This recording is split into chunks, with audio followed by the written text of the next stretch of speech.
he is dynamic. He is special. But I don't know if people know how good Bradley Beal is too, though. Like the two of those together, I mean, it's like it's watching a video game with those two. So most dynamic backcourt there is in the league. So right now. Yes. Yeah. 2 months ago, people were screaming he should get out of there, Bradley Beal. He should go. He should go. He should go. Now what?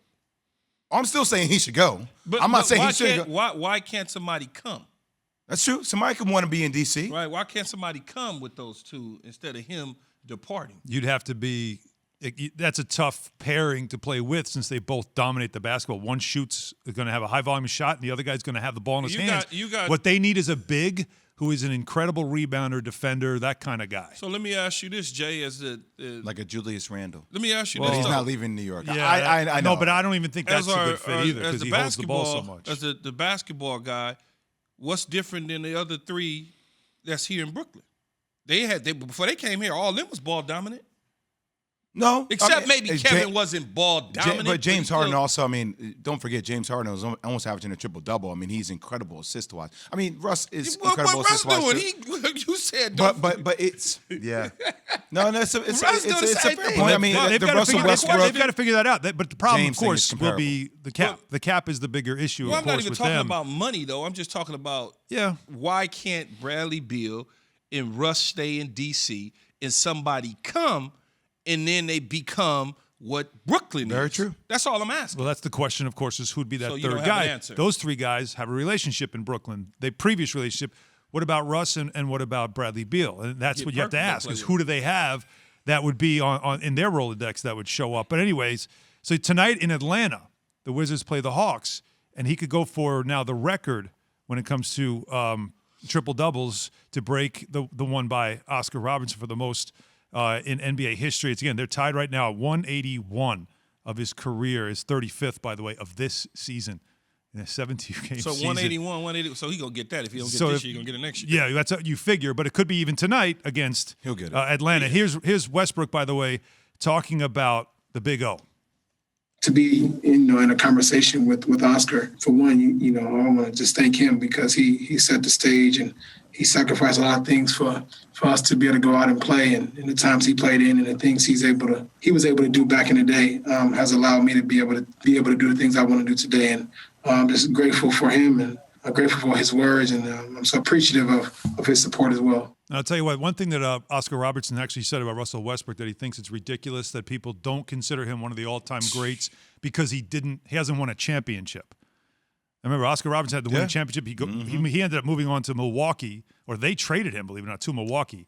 They told the Big O, like, you're done here in Kansas City. And he was like, are you serious? Like, I can't play anymore? They send him to Milwaukee, and he gets with Lou Alcindor, and they win a championship. The cap, man. Yeah, and they win a championship. So maybe that's later in his career same, but still. That's kind of what – that's why when we were talking about – when I brought up Bradley Beal, Westbrook, can somebody go there? Because for me, I love Westbrook. He's from L.A. He just – I've been knowing him since he was in high school. But it's one of those scenes where I don't want him to not finish the deal by not having a championship, but I also don't want him to sit on the end of the bench at the end and find himself on a championship team. I want him to be a significant part of a championship team because he deserves it, just like CP3, man. They deserve to win at least one. Yeah, but CP3 and Russ are so, I agree with you. I agree with you. They get it. They're just so – it's interesting how they're both perceived. Russell Westbrook will never get the credit that he deserves, Key. He will never get it. You know why? He's the Cam Newton of the NBA. He's the polarizing figure that people like to find something wrong with. Like, look, we have Stephen A. Smith sound where Stephen's like, oh, we've seen you do it before. We've seen you do the triple-doubles before. People expect this. I hate – like – a lot of casual basketball fans say, well, it's just stat fillers. Do you know how hard it is to have a triple-double almost every night? Stat fillers. People say that, though. Well, this is just what he does. What's his greatest asset to this? So what's his greatest attribute that allows him to do this? Effort. Motor. Thank you. Motor. And that's a skill set that not everybody has to play that hard all the time. Question his jump shooting ability. Fine. Even though against Indiana, he was making shots left and right. It looked tough to watch that game. And that block was serious down the stretch. But you can't teach that, man. That's built in your DNA. But you could question. You need to pair that with something great in order to help him win a championship. But he's a major piece of winning one. But you need the right people to surround him with that talent. You could pick holes, and I'm sure, in everybody's game in sports in general. Well, he can't shoot here. He's not fast there. He drops too many balls there. He doesn't see. I mean, you can always find a reason to dislike somebody. I mean, you mentioned his jump shooting. Okay, so what? He still keep dropping 42 on your head? Yeah. I don't care if he's getting it. I don't care if he's getting it from the free throw line or if he's getting it from the 3-point line. Yeah. He's still getting it.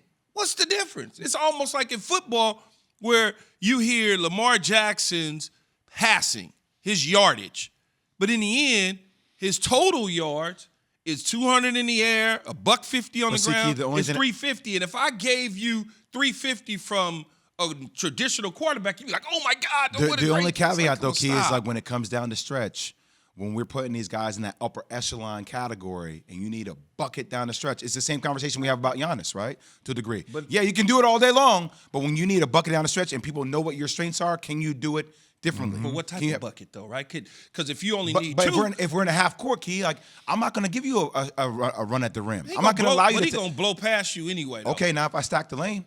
He's going to blow. That's what teams do with Giannis. He's going to elevate over We you. see that's what teams have done against even Houston in the playoffs. Stack the lane, beat us from the outside, beat us like down the stretch. And I hear what people are saying. They're talented. They're crazy. I'm the one saying it. But when it comes down to a game-winning bucket in the playoffs, when you need one, when they're stacking the lane, he hasn't been consistent at doing that. But I mean, I'm not knocking him. I know his talent. Of course you're not. You explain it. Yeah. You're not knocking him. But when a dude can blow past you and go to the cup, one dribble, he at the free throw line, he already at the rim. Yeah, I mean, you gotta marvel at that and love that. Thanks for watching ESPN on YouTube. For more sports, highlights, and analysis, be sure to download the ESPN app. And for live streaming sports and premium content, subscribe to ESPN Plus right now.